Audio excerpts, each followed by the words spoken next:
राज्यसभा में आज भी जबरदस्त हंगामा, विश्वास प्रस्ताव के नोटिस पर विपक्ष का जबरदस्त हंगामा। भारी हंगामे के कारण राज्यसभा की कार्यवाही आज भी स्थगित, कल तक के लिए स्थगित हुई कार्यवाही। लोकसभा स्पीकर से मिले राहुल गांधी, स्पीकर से राहुल गांधी ने सदन चलाने की मांग की। स्पीकर से मिलने के बाद बोले राहुल गांधी, ये उल्टे सीधे आरोप लगाते रहते हैं, लेकिन हमने निर्णय लिया है कि वो कितना भी उकसाएं, लेकिन हम सदन चलाएंगे। राहुल गांधी बोले, हम चाहते हैं कि 13 दिसंबर को संविधान पर बहस हो, अडानी के मुद्दे से ध्यान भटकाना चाहती है सरकार। कांग्रेस सांसद प्रियंका गांधी बोली, सरकार खुद सदन की कार्यवाही बाधित कर रही है, ये शर्म की बात। बीजेपी सांसद जगदंबिका पाल का बयान, कहा अडानी मुद्दा कोई मुद्दा नहीं, ये इस देश के नागरिक है, सोरोस इस देश के नागरिक नहीं है, वो देश में अस्थिरता पैदा करना चाहते हैं। सोरोस को लेकर जगदंबिका पाल ने कांग्रेस पर हमला बोला, सोरोस भारतीय अर्थव्यवस्था को पटरी से उतारना चाहते हैं, उनके कांग्रेस नेताओं से संपर्क। अविश्वास प्रस्ताव पर हंगामे के बीच जेपी नड्डा ने उठाया जॉर्ज सोरोस का मुद्दा, पूछा सोरोस से सोनिया गांधी का क्या कनेक्शन, जॉर्ज सोरोस पर सदन में चर्चा होनी चाहिए। जॉर्ज सोरोस के मुद्दे पर जेपी नड्डा ने देश की संप्रभुता से जोड़ा, कहा यह देश की आंतरिक सुरक्षा का मामला। जेपी नड्डा बोले, कांग्रेस अतिरिक्त सुरक्षा से ध्यान भटकाना चाहती है, कांग्रेस विदेशी शक्तियों का टूल बनकर काम कर रही है। अविश्वास प्रस्ताव पर बोले किरण रिजिजू, 72 साल बाद किसान का बेटा उपराष्ट्रपति बना, सभापति ने सदन की गरिमा बनाए रखी। सभापति के खिलाफ नोटिस को किरण रिजिजू ने बताया शर्मनाक, कहा विपक्ष ने सदन की गरिमा गिराई, विपक्ष का अविश्वास प्रस्ताव नाटक। उधर गुट की सांसद प्रियंका चतुर्वेदी ने किरण रिजिजू पर निशाना साधा, कहा पार्लियामेंट्री अफेयर्स के मिनिस्टर्स ने सदन को कलंकित करने का काम किया। कार्यवाही स्थगित होने पर बोले कांग्रेस सांसद प्रमोद तिवारी, मौजूदा सरकार संविधान पर चर्चा नहीं कराने देना चाहती, इसके लिए वातावरण तैयार किया जा रहा है। उपराष्ट्रपति के खिलाफ अविश्वास प्रस्ताव पर बोले गिरिराज सिंह, विपक्ष का रवैया मर्यादाहीन, जो इतिहास में कभी नहीं हुआ वो विपक्ष ने किया। आम आदमी पार्टी के सांसद राघव चड्ढा का आरोप, सरकार के लोग शोर करके सदन बाधित कर रहे हैं, पहली बार देखा जा रहा है कि सत्ता पक्ष सदन नहीं चलने दे रहा। कार्यवाही स्थगित होने पर बीजेपी सांसद निशिकांत दुबे का विपक्ष पर हमला, का विपक्ष मुझे बोलने नहीं देने रही है, ये चौथा दिन है जब मेरा शून्यकाल बर्बाद हुआ है। अविश्वास प्रस्ताव लाने पर जेडीयू सांसद संजय कुमार झा ने विपक्ष को घेरा, कहा वो लगातार चुनाव हार रहे हैं और शायद उसी से उनकी निराशा बढ़ती जा रही है। आरजेडी सांसद मनोज झा बोले, सदन में न चलने के लिए हमारे भाजपा के साथियों को आईना रखना होगा, दोनों पक्षों को आगे बढ़ाना होगा, लेकिन सत्ता पक्ष को कुछ ज्यादा ही आगे बढ़ना होगा। सदन के बाहर आज भी विपक्ष का प्रदर्शन में लोकसभा में विपक्ष के नेता राहुल गांधी भी मौजूद। सदन परिसर में विपक्ष की गांधीगिरी, कांग्रेस सांसदों ने एनडीए सांसदों को गुलाब का फूल और तिरंगा दिया। सदन में प्रदर्शन को कांग्रेस सांसद मणिकम टैगोर ने सही बताया, कहा हमारे प्रदर्शन का मकसद देश को बचाना। 14 दिसंबर को हो सकता है महायुति कैबिनेट का विस्तार, बीजेपी के 20 विधायक ले सकते हैं मंत्री पद की शपथ। एकनाथ शिंदे की पार्टी के 12 और अजीत पवार की पार्टी के 10 विधायक ले सकते हैं शपथ, सूत्रों के अनुसार खबर। देवेंद्र फडणवीस के पास रहेगा गृह मंत्रालय, एकनाथ शिंदे को नगर विकास और अजीत पवार को वित्त विभाग मिलने की उम्मीद। महाराष्ट्र चुनाव के नतीजों के खिलाफ सुप्रीम कोर्ट जाएगा इंडिया गठबंधन, शरद पवार के आवास पर बैठक में फैसला। ईवीएम को लेकर विपक्ष के सुप्रीम कोर्ट जाने पर बोले गिरिराज सिंह, विपक्ष को जनता के जनादेश को स्वीकार कर लेना चाहिए, जनता ने उन्हें नकार दिया है।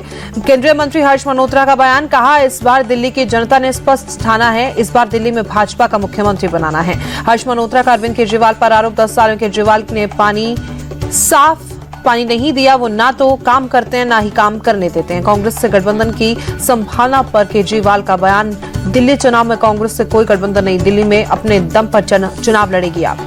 मोदी कैबिनेट की बैठक कल, बैठक में कई महत्वपूर्ण फैसलों पर मुहर लगने की संभावना। स्मार्ट इंडिया हैकाथॉन 2024 को लेकर पीएम मोदी का ट्वीट, लिखा आज शाम 4:30 बजे वीडियो कॉन्फ्रेंसिंग के माध्यम से लूंगा भाग। मनीष सिसोदिया को सुप्रीम कोर्ट से मिली राहत, अब हफ्ते में 2 बार जांच एजेंसियों के दफ्तर में हाजिरी नहीं लगानी होगी। सिसोदिया ने की जमानत की शर्तों में बदलाव की मांग। पूर्व राष्ट्रपति प्रणब मुखर्जी की जयंती आज, प्रधानमंत्री नरेंद्र मोदी ने ट्वीट कर याद किया।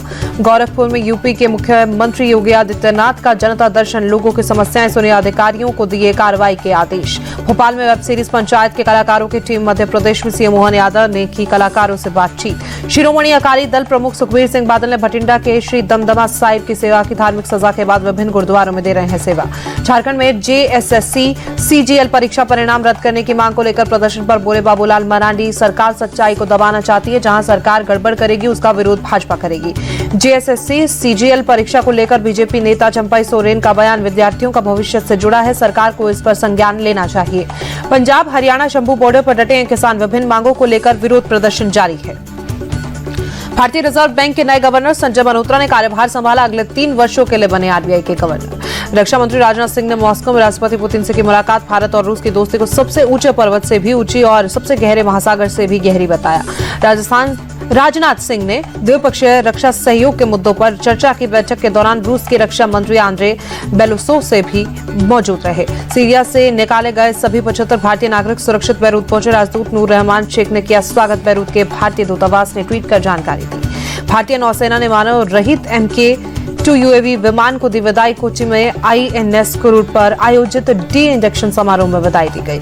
NIA ने पंजाब में कई शहरों में की छापेमारी। ड्रग्स मामलों में भटिंडा, मुक्तसर साहिब, मानसा जिलों में छापेमारी। NIA ने श्री मुक्तसर साहिब के अमनदीन नाम के शख्स को घर की छापेमारी की। नाभा जेल में बंद अमन के खिलाफ NDPS एक्ट के तहत केस दर्ज। बेंगलुरु के इंजीनियर अतुल सुभाष आत्महत्या केस में FIR दर्ज। मराठाहल्ली पुलिस ने अतुल की पत्नी निकिता संघानिया समेत 4 लोगों के खिलाफ FIR दर्ज की। बेंगलुरु के एक 34 साल के इंजीनियर अतुल सुभाष ने की थी खुदकुशी। पत्नी और सास पर पैसे के लिए प्रताड़ित करने के लिए सुसाइड के लिए उकसाने का आरोप लगाया था। अतुल सुभाष ने खुदकुशी से पहले 9 दिसंबर को करीब 1 घंटे 20 मिनट का वीडियो और 24 पेज का लेटर जारी किया। बताया उसके पास आत्महत्या के अलावा कोई उपाय नहीं बचा है। अतुल सुभाष का आरोप, उसकी पत्नी ने उनके खिलाफ कई झूठे केस किए और 3 करोड़ की डिमांड की थी। 4.5 साल के बेटे का चेहरा भी नहीं देखने दिया था। अतुल सुभाष ने अपने बेडरूम में फांसी लगाकर सुसाइड किया। लिखा, मैं पैसे देने से इनकार करता हूं और मौत को चुनता हूं क्योंकि मेरे पैसे का इस्तेमाल मेरे विरोधी मेरे परिवार को प्रताड़ित करने के लिए करेंगे। अतुल सुभाष ने यूपी में जौनपुर की एक महिला जज पर भी लगाए गंभीर आरोप। लिखा, जज ने मामला रफा दफा करने के लिए मांगे थे 5 लाख रुपए। 2 साल में 120 बार पेशी के लिए बुलाया। अतुल सुभाष के भाई विकास कुमार ने कहा, हर कानून महिला के लिए है, पुरुषों के लिए नहीं। अतुल की पत्नी 8 महीने से अलग थी और उनके अतुल और परिवार पर कई आरोप लगाए थे। दहेज प्रताड़ना के मामले में सुप्रीम कोर्ट की टिप्पणी, ऐसे मामलों में अदालतों को विशेष सावधानी बरतनी चाहिए। सुप्रीम कोर्ट ने अदालतों को दी सलाह। अदालतें पखे कहीं पति के रिश्तेदार फंसाएं तो नहीं जा रहे हैं। कानून का दुरुपयोग कर किसी निर्दोष को ना फंसाया जाए।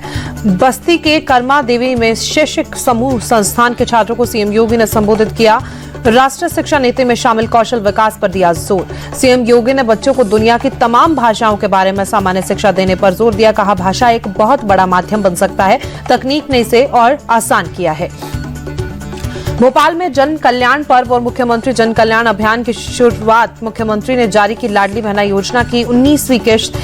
1.28 करोड़ लाभार्थियों को खाते में 1572 करोड़ की रकम ट्रांसफर। भोपाल में सांस्कृतिक कार्यक्रम के साथ अंतर्राष्ट्रीय गीता महोत्सव की शुरुआत। लाल परेड मैदान में 5000 से अधिक आचार्यों ने एक साथ किया श्रीमद् भगवद गीता का पाठ। भोपाल के मोतीलाल नेहरू स्टेडियम में बना गीता पाठ का वर्ल्ड रिकॉर्ड। मुख्यमंत्री मोहन यादव को सौंपा गया गिनीज वर्ल्ड रिकॉर्ड्स का सर्टिफिकेट। दिल्ली के स्कूलों को बम की धमकी भरा ईमेल भेजने के मामले में पुलिस ने FIR दर्ज की। सोमवार को 40 निजी स्कूलों को भेजा गया था मेरठ में हिजाब पहनकर रेस्टोरेंट में पहुंची NRI महिला से अभद्रता। पुलिस में शिकायत के बाद रेस्टोरेंट मैनेजर ने मांगी माफी। बुलंदशहर में ओयो होटल और अवैध कॉलोनियों पर चला प्रशासन का बुलडोजर। 41 भीगा में बसाई गई 4 कॉलोनियों को जमींदोज किया गया। प्रशासन ने खुर्जा में नेशनल हाईवे 91 पर मौजूद ओयो होटल पर चलाया बुलडोजर। अवैध निर्माण के लिए लैंड माफियाओं पर भी कार्रवाई रही।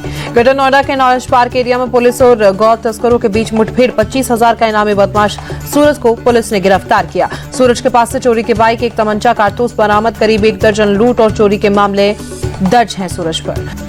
दिल्ली में अभी भी वायु प्रदूषण संतोषजनक नहीं। नई दिल्ली रेलवे स्टेशन के पास हल्की धुंध दिखी। इंडिया गेट के आसपास के क्षेत्र में धुंध की परत लगातार खराब श्रेणी में बना हुआ है। AQI।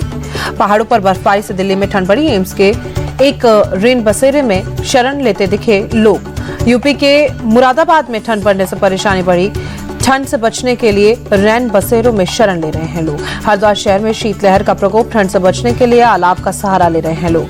मुंबई शहर को अभी भी धुंध से राहत नहीं। ईस्टर्न फ्रीवे इलाके में छाई धुंध की परत। हावड़ा शहर के कई हिस्सों में घना कोहरा। कोहरे से विजिबिलिटी कम हुई। पुडुचेरी के कई हिस्सों में बारिश। बंगाल की खाड़ी में कम दबाव का क्षेत्र बनने से तमिलनाडु और पुडुचेरी में भारी बारिश का अलर्ट जारी। तमिलनाडु के कई इलाकों में फिर बदला मौसम का मिजाज।